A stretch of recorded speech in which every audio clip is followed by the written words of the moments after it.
Shooting চলাকালে হঠাৎ পানিতে তলিয়ে টলিউডের জনপ্রিয় অভিনেতা রাহুল অরুণোদয় বন্দ্যোপাধ্যায় মৃত্যুবরণ করেছেন।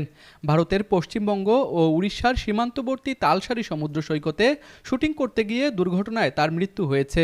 মৃত্যুকালে তার বয়স ছিল ৪২ বছর। জানা গিয়েছে, একটি ধারাবাহিকের শুটিংয়ের জন্য পুরো ইউনিট সেখানে অবস্থান করছিল।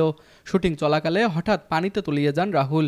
পরে সহকর্মীরা তাকে উদ্ধার করে দ্রুত স্থানীয় হাসপাতালে নিয়ে গেলে চিকিৎসকেরা তাকে মৃত ঘোষণা করেন। ধারাবাহিকটির সহ অভিনেত্রী সোমাশ্রী চাকি রাহুলের মৃত্যুর খবর নিশ্চিত করেন। তিনি জানান, ঘটনার মাত্র 2 ঘন্টা আগেও তাদের একসঙ্গে শুটিং হয়েছিল। টেলিভিশনের পরিচিত মুখ রাহুল অভিনয় জীবন শুরু করেছেন থিয়েটার দিয়ে। বিজয়গড় থিয়েটার দলে রাজদর্শন নাটকের মাধ্যমে তার অভিনয়ের পথচলা শুরু হয়। পরে চিরদিনই তুমি যে আমার সিনেমায় অভিনয় করে বেশ জনপ্রিয়তা পান তিনি। এই ছবির সহশিল্পী প্রিয়াঙ্কা সরকারের সঙ্গে প্রেমের সম্পর্ক থেকে তাদের বিয়ে হয়। একসময় বিচ্ছেদের গুঞ্জন থাকলেও পরে সন্তানের কথা ভেবে আবার একসঙ্গে থাকতে শুরু করেন তারা। তাদের একমাত্র ছেলের নাম সহজ। অভিনয়ের পাশাপাশি সহজ কথা নামে একটি জনপ্রিয় পডকাস্ট অনুষ্ঠানও উপস্থাপনা করতেন রাহুল।